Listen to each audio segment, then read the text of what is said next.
Imagine you've just sinned. Maybe you committed a really bad crime or, just done something your parents told you not to do. Now, before you confess, you hear a voice. Today, we're going back to medieval Europe where the Catholic Church was selling something pretty wild, the ability to avoid hell. Now don't get confused. This wasn't like a ticket to heaven. That would be pretty absurd. Even the church didn't claim that you could buy your way in with money. Rather, indulgences were certificates that reduced the amount of punishment you had to suffer for your sins after death. At one point, indulgences made up half of the church's revenue. For ordinary Christians, though, things were different. Many saw indulgences as a way to save money on funeral expenses. After all, why waste money on an expensive funeral when you can just buy your way into heaven? The problem was that many of these people weren't actually sorry for their sins. They weren't repenting or trying to be better. They were just paying to get out of hell.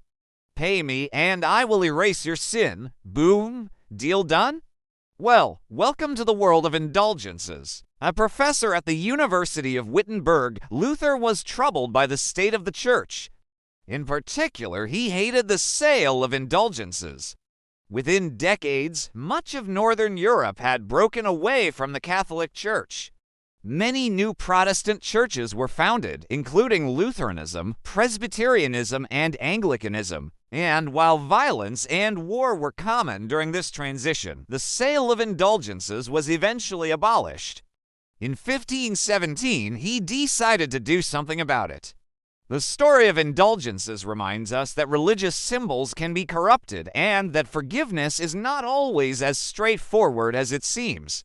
He wrote a list of 95 these as attacking indulgences and posted them on the door of the local church. These contained many arguments against indulgences. Luther believed that the Bible did not support the practice and that indulgences encouraged people to sin. But perhaps most importantly, he argued that salvation came through faith alone, not through money or good works. Around the year 1000 AD, the Catholic Church started teaching that when you die, your soul goes to a place called purgatory. There your sins are purged or cleaned away so that you can go to heaven. But to stay in purgatory, you have to suffer. And depending on your sins, your suffering might be pretty intense. So people started praying for those stuck in purgatory, both for themselves and for their loved ones. But this caused some problems. Like, what if you didn't have any loved ones? Or what if you were too poor to afford all those prayers? Enter the indulgence. Hi, I'm your host and you're watching this channel. Now to understand how the church got here, we need to rewind a bit. In the 14th and 15th century, the church started offering indulgences for sale. They were a way for people to avoid or lessen their punishments in purgatory. And the church said that they were acting out of mercy, drawing upon a spiritual treasury of good deeds built up by saints. But let's be real, indulgences were a great source of income for the church. By the 14th century, they were being sold to raise money for cathedrals, crusades, and even papal luxuries. Suddenly, many priests were preaching fire and brimstone, scaring their congregations into buying indulgences as a way out.